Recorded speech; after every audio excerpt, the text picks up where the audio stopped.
श्री स्वामी समर्थ श्री गुरुदेव दत्त.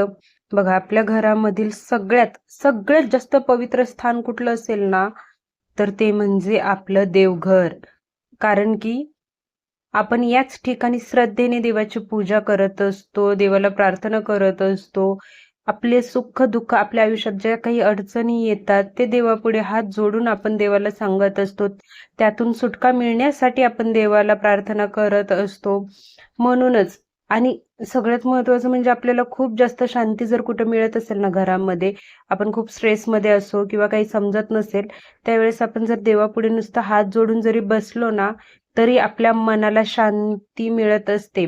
आणि त्यामुळेच आपल्याला आपले देवघर स्वच्छ ठेवायचं आहे, आदरपूर्वक ठेवायचं आहे.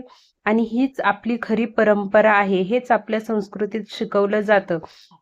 आणि तेच आज आपण आपल्या आजच्या व्हिडिओमध्ये जाणून घेणार आहोत.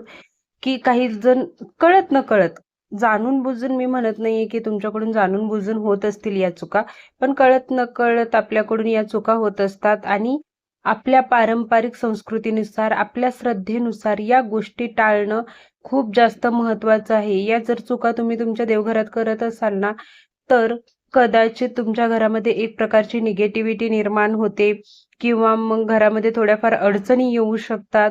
आपलं देवघर स्वच्छ, आणि या सगळ्या गोष्टी आपण देवपूजा करताना किंवा देवघरात मांडणी करताना या गोष्टींचं आपण पालन करायला हवं.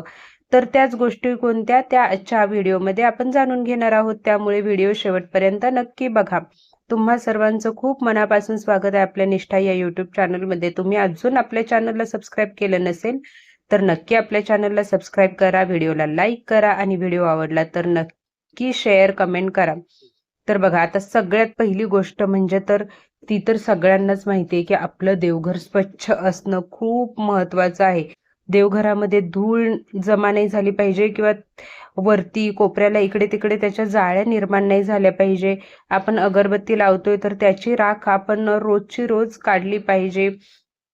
जी काही फुलं वाहतो आपण, ते फुलं आपल्याला काढायचे आहेत. नेमकं काय, तर आपल्याला रोजची रोज देवघर स्वच्छ करायचं आहे. त्यासोबतच आपण नैवेद्य दाखवतो देवघरात देवांना, त्यावेळेस तो नैवेद्य आपण एकतर झाकून ठेवायचा नैवेद्य दाखवताना, आणि काही वेळाने आपण स्वतः तो खायचा आहे नैवेद्य. आणि जर तुम्ही म्हणजे लगेच नसाल खात, तर सकाळी दाखवलेला संध्याकाळी खाऊ शकता, संध्याकाळी दाखवलेला सकाळी, किंवा एखाद दिवशी तुमच्याकडून खायचं म्हणजे तुम्ही नाही खाल्ला तरी तुम्ही एखाद्या गाईला किंवा कुठल्याही जीवजंतूला तुम्ही तो नैवेद्य देऊ शकता. तो फेकून द्यायचा नाही आहे नैवेद्य. सोबतच आपल्या देवघरामध्ये तुटलेल्या मूर्ती किंवा फोटो ठेवायच्या नाहीत. तुटलेली मूर्ती किंवा खराब झालेले फोटो देवघरामध्ये असतील तर ते खूप जास्त अशुभ मानलं जातं. त्यांचं काय करायचं आहे आपल्याला, तर आदरपूर्वक विसर्जन करायचं आहे. तुम्ही तुमच्या घराजवळ एखादी वाहतं पाणी असेल, त्यामध्ये तुम्ही विसर्जन करू शकता, किंवा तुमच्या शेतामध्ये जाऊन तुम्ही थोडासा खड्डा करून, माती करून, त्याच्यामध्ये खाली भुईमध्ये तुम्ही त्याचं विसर्जन करू शकता. अशा प्रकारे घरामध्ये, आपल्या देवघरामध्ये मूर्ती, फोटो खराब झालेले, तुटलेले ठेवायचे नाही आहेत. आणि त्यासोबतच देवघरामध्ये अनावश्यक वस्तू ठेवणं टाळायचं आहे. उगाचच लोक देवघराचं, वरती देवघर असतं, खाली छोटासा खप्पा असतो, त्याच्यामध्ये काही वस्तू, बिलं ठेवतात, कुठं औषधच ठेवतील, कुठं चाव्याच ठेवतील, किंवा इतर कोणत्या वस्तू जे चलत चलत ठेवतील. तर अशा प्रकारे आपल्याला देवघरामध्ये फक्त पूजेसाठी लागणारं साहित्यच आपल्याला ठेवायचं आहे.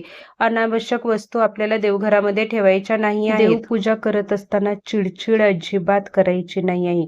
मन शांत ठेवायचं आहे आणि सकारात्मक वातावरण ठेवायचं आहे. कोणासोबत वाद करायचे नाही आहेत.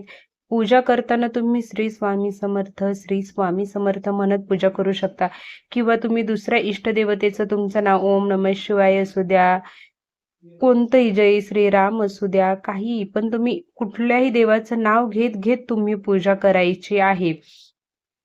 कोणी तुम्हाला येऊन काही बोललं म्हणून लगेच चिडायचं नाही, किंवा राग मनात आणायचा नाही, त्याच्यासोबत वाद करायचा नाही, की तुला कळते का मी पूजा करते, तुला कळतं का तू आता काय बोलते, नंतर बोलू शकते. आवाज अजिबात मोठा करायचा नाही पूजा करताना. हळू आवाजात त्याला प्रेमाने सांगायचं इव्हन तुम्ही पूजा करतानाच नाही, आपल्या मनामध्ये राग कोणाबद्दल वाद नसावेत किंवा कोणाबद्दलही नकारात्मक आपण बोलायचं नाही. इव्हन दिवसभरातही जो जसा वागतोय त्याला तसं वागू द्यायचं. आपण फक्त पॉझिटिव्ह राहायचं. या गोष्टींची तुम्हाला काळजी घ्यायची आहे. आणि तुम्हाला सगळ्यात महत्वाचं काय असतं, तुम्ही पूजा करताना देवाला दिवा लावताना किंवा देवांना स्नान घालताना सगळ्यात महत्वाचं असतं ते म्हणजे श्रद्धा. जर तुम्ही श्रद्धेविना पूजा करत असाल तर ती पूजा कधीच सफल होणार नाही. त्यामुळे श्रद्धा असणं खूप महत्वाचं आहे. आणि त्यासोबतच आपल्या घरामध्ये एक सकारात्मकता वाढण्यासाठी, पॉझिटिव्हिटी येण्यासाठी तुम्ही काय करायचं, रोज दिवा लावायचा, रोज देवाची पूजा करायची, एक तरी माळ मंत्र जप करायचा, देवाला ताजी फुलं अर्पण करायची आणि सगळ्यात महत्वाचं कृतज्ञतेची भावना ठेवायची. देवाला रोज प्रार्थना करायची, देवाचे आभार मानायचे की जे काही आहे ते फक्त तुझ्यामुळे आहे आणि जे काही होणार ते तुझ्यामुळेच होणार आहे.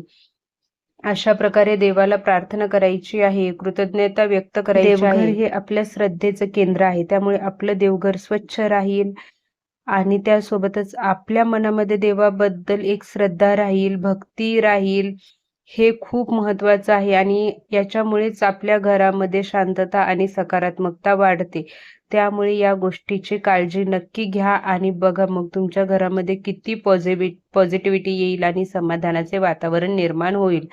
देवाची कृपा सदैव तुमच्यावर राहो आणि तुमच्या परिवारावर राहो.